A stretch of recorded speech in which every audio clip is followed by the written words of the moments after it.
This Tuesday, we are excited to be hosting Church 180 Summer Camp for our kids. It's for kids ages 4 through 6th grade.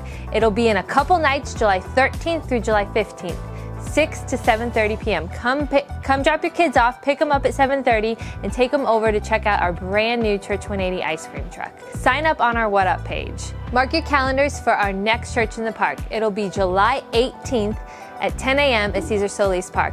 And the good news is we have our kids program up and running. And we are so excited because we are getting close to resuming weekly services. So what that means is we are doing church every Sunday, and we are so excited to get to gather with you each and every Sunday. It'll be starting on August 1st, 10 a.m. Cesar Solis Park. And because we're meeting weekly, we're looking to boost some of our serving teams. We're looking to boost our hospitality team, our setup teardown team, and our 180 kids team. If you want to sign up to help, you can do that at the What Up page. And we believe that generosity is the fuel that Jesus uses to turn people towards hope. You can give via our website, church180sd.com/give. Or you can find our P.O. box to mail a check on our website. We hope that you enjoyed the service.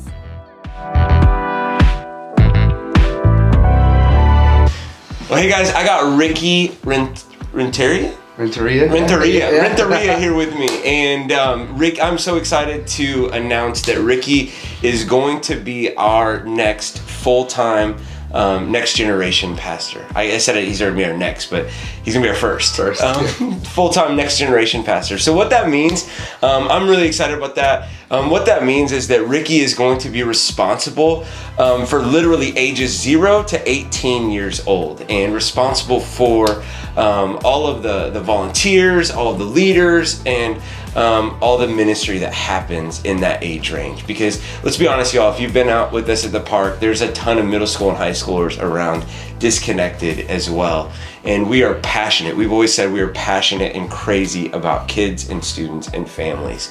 And so that's why we've been working so hard to find someone like Ricky. And here he is. I just want to ask him a couple of questions in our service that it's going to be online. I think it's going to be on social media as well, and an email and stuff. But just want to ask him a couple of questions. Ricky, what have you been up to this point? Can you share with everybody at Church 180 what you've been up to this point? Yeah, of course. Well, first of all, it's great to be with you guys. My name is Ricky. I know you said it in the beginning, Renteria. And I'm just super excited and honored to be able to be a part of such an amazing church. And up to this point, I have been been doing ministry. I've been in youth ministry now for about 5 years. I did kids in there as well. I did middle school, young adult, and so that whole range I've been a part of. But up until this point, I've been working at a place called Urban Youth Collaborative, and what that is, it's an organization that focuses on helping young student leaders at a middle school or a high school start Christian clubs at their school. And so what my job would be at that place would be, I would find young leaders at a high school, middle school, and I would disciple them, I would help them out, I would bring them food, whatever I can do to get them comfortable enough to want to start a Christian club, a Bible club, whatever you want to call it, on a campus at their school. And it was 100% student ran and student led, because that was the focus, to help students be the ones who are the pioneers for these clubs.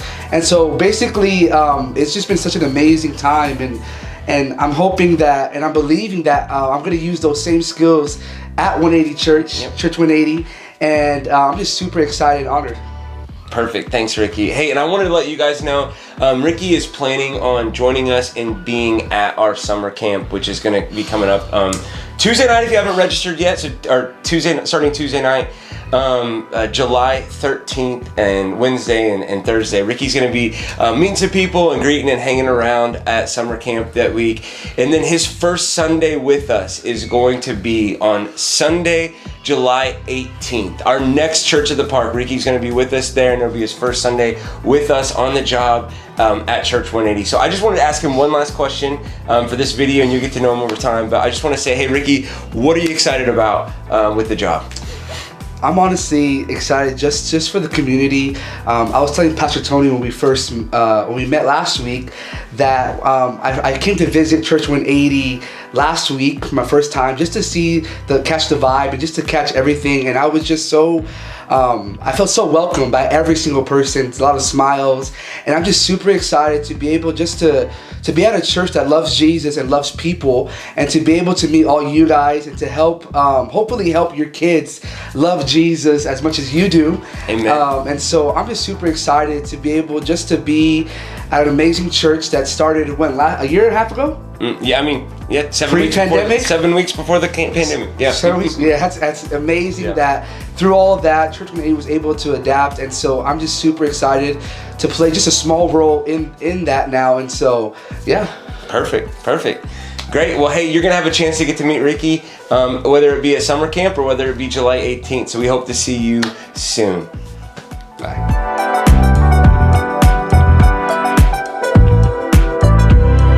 Hey, welcome to Church 180 Online this week. My name is Tony, and I'm the lead pastor here. And we are prepping to meet we're not just an online church, we're prepping to meet much more frequently in our community park. And next week, July 18th, is our next church in the park.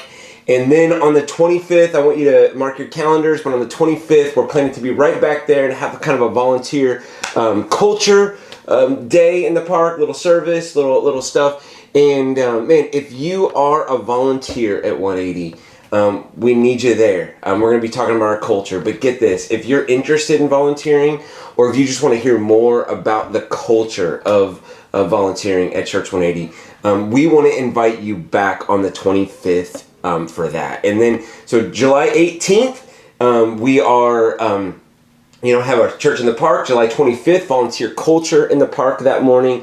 And then on August 1st is when we resume weekly gatherings in the park. So excited to be seeing each other face to face so much more frequently. I'm really pumped about that. But here's what we need, and why we're doing the volunteer culture, the whole thing, is our teams have atrophied over COVID. And so we are looking for people to join our hospitality team, our setup teardown team, big one right there, and our 180 kids team. And if either three of those teams you're interested in, I want you to go to the Weekend What Up page. I want you to click the link called Join a Team and fill out that paper right there. The What Up page, or the form right there. The What Up page is on the QR code that's one of these places on the screen right now, and everything. Also, want to mention this, it's not too late. 2 days, we're going to have our July 13th, Tuesday, July 13th is when we start our 180 Kids Summer Camp for ages 4 years old through 6th grade. And man, you got to get your kids registered. It's going to be a fun 3 nights in a row as we do kind of what is our 180 Kids ministry on steroids and have a blast. All followed by ice cream and hanging out afterwards. So it's going to be 6 to 7:30 each night with ice cream afterwards. So get your kids registered. And if you want to volunteer for that, there's also a link to do that on our What Up page. So, excited that you've tuned in. I'm going to pray for us real quick, and then we're going to jump into our last week of Endless Summer. Okay? So, Jesus, I pray that... very simply, I just pray that the words that come out of my mouth are your words, and that you use them to challenge, encourage, and inspire us today. That you speak to us, Lord. And it's in your name we pray. Amen. So I remember there was this beautiful area in Dunedin, New Zealand, where we lived for a year and a half, and it was called the Ross Creek Reservoir. And it was just... I don't even know how to describe it to you. It felt like you were in like a rainforest, jungle, mountainous region of Colorado, all kind of like thrown together in one. And it was amazing. There was a lot of people out there usually, but then you could get into trails that were like completely isolated, secluded, and you could climb and you could go down and you could, but all along, these hundreds of miles of trails around a reservoir and some creeks and some stuff like that. And so the point that I'm trying to make is that there's this system of trails with an endless amount of junctures to to take you in a different direction. And some of them were quite familiar, and some of them were junctures that I knew really well, but then every once in a while there'd be a turn, and it's like, I don't know which way to go, and this could lead me in a direction that I don't want to go, further away from my car and further away from food and my home and stuff like that, and it could lead me, around a mountain and into the wilderness and whatever, and it was an endless amount of junctures that were, needed to be navigated. And so today, in our final week of Endless Summer, we are going to be bringing a message called an Endless Juncture. And so what we know is this, before we jump into the story, what we know is this. Every single day, we face junctures that put us on a path, right? Every day we face junctures that put us on a path.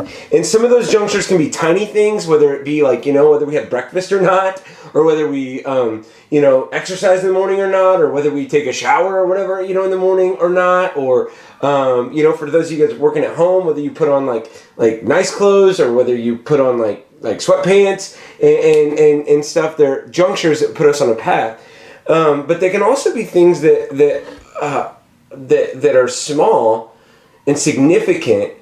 They can be things that are huge, but things that are small yet significant and can be huge as they add up over a course of a long time. And these can be financial decisions, financial junctures in the road, and decisions that we make financially based on whatever. And it doesn't seem like that big of a deal at the time, but then, trickle that out a couple of months or a couple of years or a couple decades, and all of a sudden, it's like, well, I didn't know we were this financially in trouble. I didn't know that we couldn't retire. I didn't know that we couldn't do these things. That could be health related, right? And not big, you can have the cheeseburger, every once in a while, but whenever it's the cheeseburger all the time, it could be parenting, it could be marriage based decisions. Man, it could be your relationship with God. It could be like one morning, it's like, man, I just don't do my quiet time, or I don't read my Bible or get into, whatever. And then, what that happens that morning, but whenever you make a week, month, and a year out of that, it can add up, and it's a critical juncture. Even that small decision is a critical juncture that puts us on a path in our lives. And see, every day we face these junctures that put us on our path in life. And the scary thing is this, and much like running in Ross Creek, the reservoir, a lot of the roads so familiar. A lot of the junctures seem so familiar.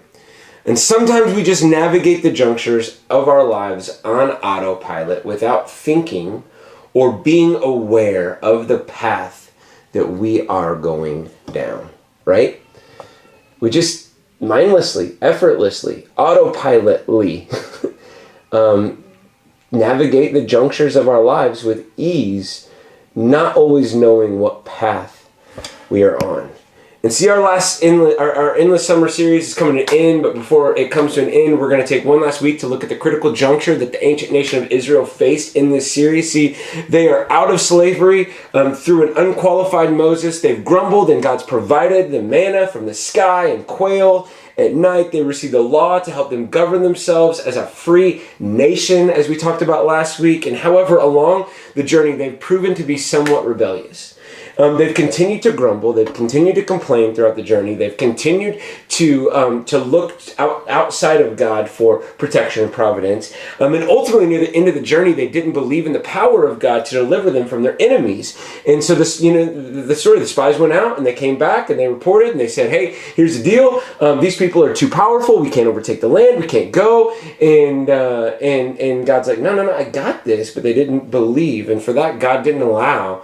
For their rebellion, for their unbelief, God didn't allow the older generation into the land that He promised the nation, but made them wait and kind of walk around in circles until everyone had died off from the older generation to let the younger generation inherit it. And see, even Moses didn't make the cut. See, and that's where we're at in the story. Even Moses didn't make the cut. As he is succeeded, before they go into the promised land, he's succeeded by Joshua at the end of our story that we're looking at today, and the end of Endless Summer. What I want to focus on for this final week is Moses' seemingly final speech to the nation about the critical juncture that they faced before they go into the land that God had provided for them. And what I hope that we can discover today is how that critical juncture applies to our lives to help us live best in relationship with God. So this is a mic drop moment kind of speech, so I'm just going to read the final portion of it, not the very beginning. You can check that out. It's Deuteronomy chapter 30, starting in verse 1. We're going to start in verse 11 today for our purposes. And he says this, Moses says to the ancient nation of Israel, to the people, before they're going into the promised land, after they've, journeyed for several decades with him. He says, now what I'm commanding you today is not too difficult for you or beyond your reach. It's not up in heaven, so that you've got to ask who will ascend into heaven to get it and proclaim it to us that they may obey it. Nor is it beyond the sea, so that you have to ask who will cross the sea to get it and proclaim it to us so that we may obey it. No, this word is very near to you. It's in your mouth, it's in your heart, so that you may obey it. See, I have set before you today life and prosperity, death and destruction. For I command you today to love the Lord your God, to walk in obedience to him, and to keep his commands, decrees, and laws. Then you will live and increase in this land. And the Lord your God will bless you in the land you're entering to possess. But if your heart turns away and you're not obedient, if you're drawn away to bow down to other gods and worship them, I declare to you this day, that you will certainly be destroyed. You will not live long in the land you're crossing the Jordan to enter in and possess. This day I call the heavens and earth as witness against you, that I've set before you life and death, blessings and curses. Now choose life, so that you and your children may live, and that you may love the Lord your God. Listen to his voice and hold fast to him, for the Lord is your life, and he will give you many years in the land he swore to give to your fathers, Abraham, Isaac, and Jacob. Now we read that a little bit, with our modernity, whatever modern way of thinking in our free nation, our free land, and our terms and stuff like that. And we seem, sometimes I think we can subject this text to thinking it's a little bit arbitrary, but let's not forget, let's not forget the way that God has provided for them all along this journey. He's caused the plagues. He's parted the sea. He's, they've watched their enemies get swallowed up by the sea. He's provided manna. He's provided quail. He's provided water. He's provided laws. He's provided a governance to them. He's provided so many things along this journey. And it's so close. Like, this is his chosen people with which they will be an instrument to the world to declare his goodness and who he is. And through Moses, he's saying, I've set to you life and I've set to you death. Life is when you follow my commands. Life is when you love me. Life is when you cling to me. Death is when you turn from me to created things, when you turn from me to do whatever you want to do and not follow my commands and everything. And I don't know if you've ever seen the movie The Matrix or anything, but I feel like this speech is always like that, like red pill, blue pill moment. Like, like there's no going back once you take this pill. Like, you will see reality and and everything. And so I feel like the speech is a little bit like, hey, I'm setting two things before you. I'm setting before you life, and I'm setting before you death. I'm setting before you blessings, and I'm setting before you curses. And see, this is key, because Moses is telling them to cling to God and to cling to his commandments. So I want to finish this series. We're going to veer a little bit from our story, and we're going to veer right into how this applies to us as Jesus followers in the 21st century. So this is so key. Moses is telling them to cling to God and his commandments. So I want to finish this series by urging you, calling you, pleading with you to do the same thing. See, last week we discussed that all the commandments of God, there's actually 613 that make up the 10 commandments. But Jesus said in Matthew chapter 22 that everything could be boiled down to two things. All the commandments are about loving God and loving people.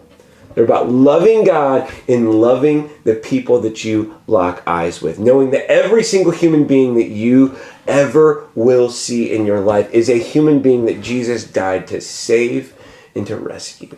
And so all the commandments can be summed up in love God, love people. But how do you actually love God? And how do you actually love people? And there's a lot of ways you could do this, but I want to kind of sum it up. We're going to be in Luke chapter 9. And we're just going to read verse 23 real quick. And it's a very profound thing that I think really speaks into the modern day juncture that you and I face of, okay, like, here's the deal. I got you life and I got you death. I got you blessings. I got you curses. You know, you love God and keep his commands, or turn from him in this way. And I think that in Luke chapter 9, verse 23, out of the mouth of Jesus, we have I think the way that we are able to follow his commands, and we're able to love God and to love people with our lives. Verse 23 says this, "Then he said to them, whoever wants to be my disciple must deny themselves and take up their cross daily and follow me."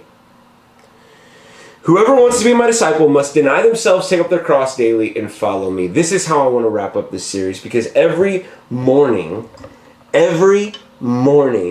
as a follower of Jesus is a critical juncture as to whether or not you are actually going to follow Jesus. See, I would argue that within our cultural Christianity, within our culture, within our day and age, there are so many of us. I don't want to say people. There's so many of us who claim to be Christians, who claim to be followers of Jesus, who claim to be walking in his ways. But every single morning at that critical juncture, we take the wrong turn, right? That we, it's like this is the way to follow Jesus, but we're like, nah, I'm gonna go that way. and see, we made following Jesus, I think, a ton of things in our culture, and I'm not gonna go into all the things, but Jesus lays out the juncture and the path for following him very, very clearly and concisely when he says, anyone who wants to be my disciple, anyone who wants to follow me must deny themselves, take up their cross, and follow me daily. You cannot, okay, hear me on this final in the summer. If you're tuning in with us online this week, thank you for tuning in with us online. I know that so many people have given up on some online stuff, but if you're with me today, you cannot, hear me, you cannot follow Jesus. You cannot follow Jesus without self-denial and sacrifice. You can't do it. I mean, you may like Jesus, you may respect Jesus, you may think he's a good teacher, you may think he's cool, you may think he's hip, you may think he's your homeboy, you may think he's about social justice, you may think he's about all these different things that you're for and all this stuff, but without self-denial and without sacrifice, you are not following Jesus. You have taken the wrong juncture, you have taken the wrong path, and it is not leading you in the footsteps of Jesus. You are not following him. You cannot follow Jesus without self-denial and sacrifice, period.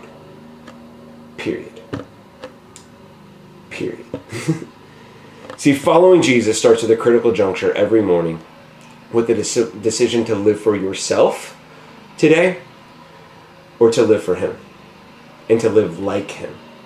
See, you're either living for yourself or you're living for him, which is living like him. He says, whoever wants to be my disciple must deny themselves, take up their cross daily, and follow me. See, our culture, and I would argue even most people who claim to be Christians, in a lot of ways, unfortunately, live by a key set of tenets, right? And I think it's love yourself well and look out for yourself well, right? We've got a movement of self-love and like, oh, I just need to love myself and I just need to focus on myself. And I mean, I think it's born out of a good heart, and I think it's born out of people who have low self-esteem, people who, face mental health problems, addictions, and man, and just need some attention. And that is A-okay, but I think the gospel, the way of Jesus, the following of Jesus says, man, whenever you give yourself, whenever you deny yourself, whenever you sacrifice, you're actually going to find some of the things that you're looking for. Our culture says, love yourself well, look out for yourself well. I think our culture, specifically, in a nation of freedom, that I'm all for, but we live by the key set of tenets of do what you want when you want, as long as it doesn't hurt anybody, right? It's like, do what you want. Do what you want when you want to do it, whatever you want to do, whatever. Like, as long as it doesn't hurt anybody, you're good. That's fine, but it runs contrary to following Jesus. And then I think, another tenet is get what's yours. Get what you think you deserve. Get what you rightfully deserve. Take it all in. And I would just say you cannot follow Jesus without self-denial and sacrifice, period. You just can't do it. Jesus says, anyone who wants to come after me, anyone who wants to follow me must take up their cross daily. Deny themselves, take up their cross daily, and follow me. And see, my question to us then is, if these are our cultural tenets, and this is the way that we live, we get what you want when you want, as long as it doesn't hurt anybody. Love yourself well, look out for yourself well, get what's yours, get what you think you deserve, all this stuff. My question is, if that's you, and you've made it this far with me, congratulations. But if that's you, how's that working out for you? I mean, is it leading? Is that juncture that you decided to take, is it leading where you want it to go? Is your path, is that critical juncture leading, that the path that you're on, is it working for you? Do you like it? Does it make you happy? Just throwing it out there.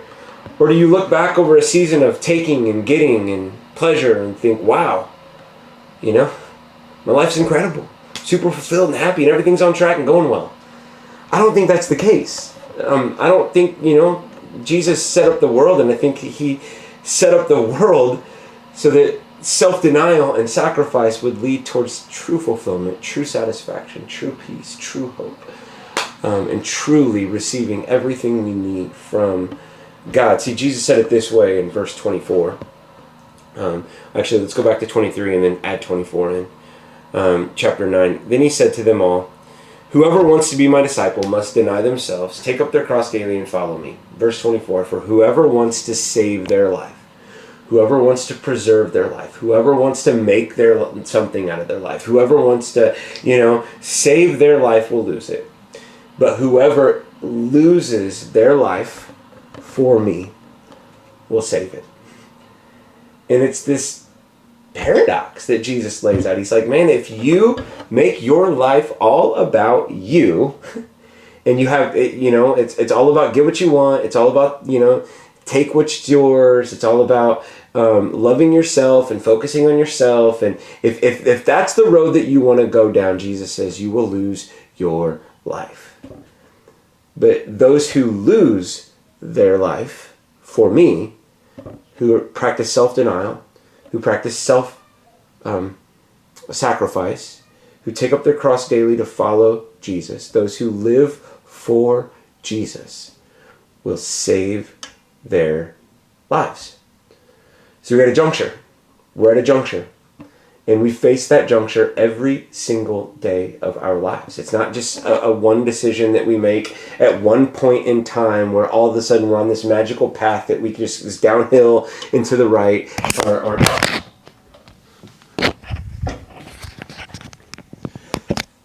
that is, uphill and to the right, or downhill, you know what I mean when I'm saying that. But it's not some path that we were put on. It's a path that we have to continually face the juncture every single morning when we wake up. Is this going to be a morning that I follow Jesus?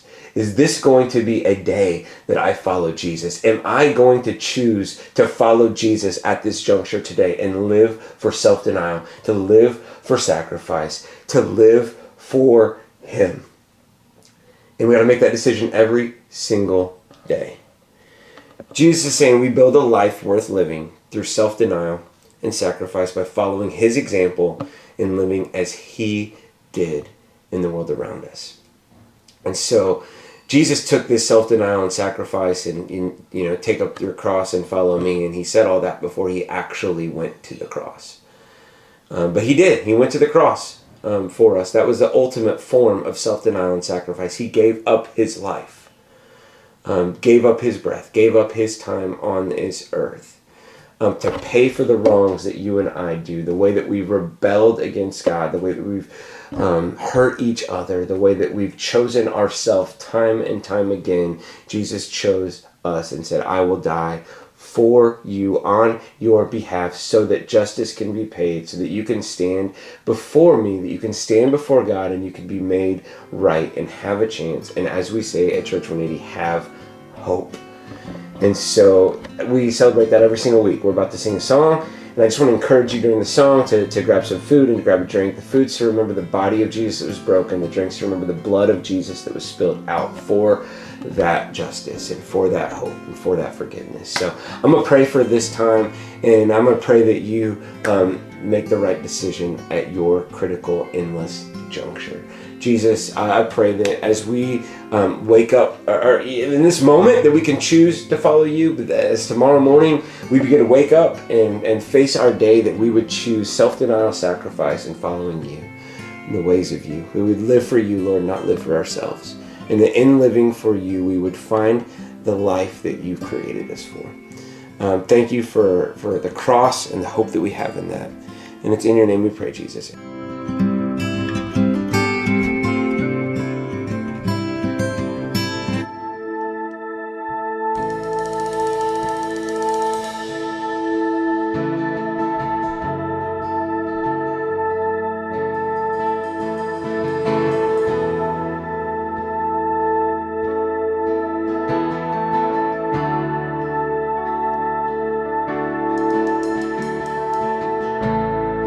I've tried so hard to see it. It took me so long to believe it, that you choose someone like me to carry your victory. Perfection could never earn it. Give what we don't deserve it. You take the broken things and raise him to glory. You are my champion. Giants fall when you stand undefeated. Every battle you've won. I am who you say I am. You crown me with confidence. I am seated in the heavenly place, undefeated, with the one who has conquered it all.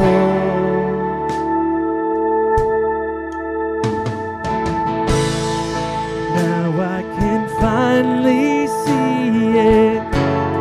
You're teaching me how to receive it, to let all the striving cease. Oh, this is my victory. You are my champion. Giants fall when you stand undefeated. Every battle you've won. I am who you say I am. You crown me with confidence. I am seated in the heavenly place, undefeated, with the one who has conquered it all.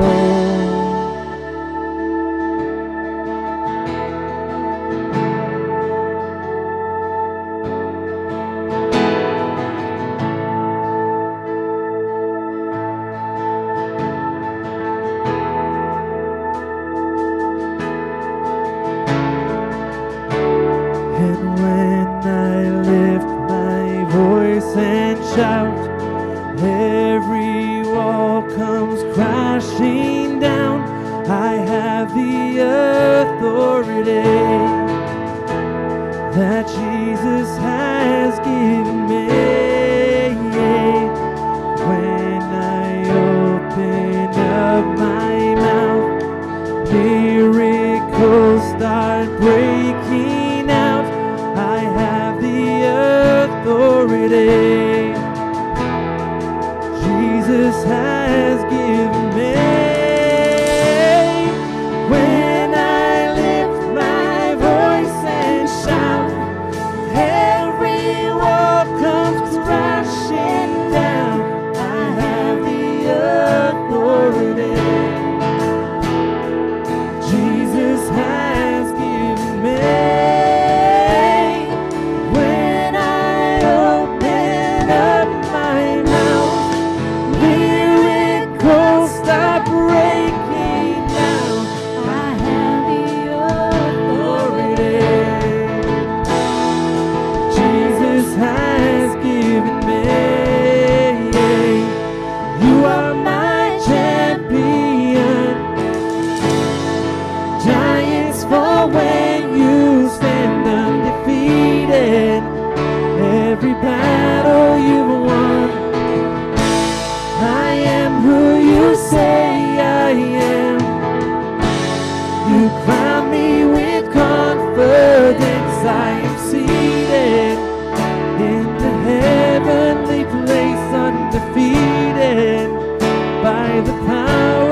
seated with the one who has conquered it all.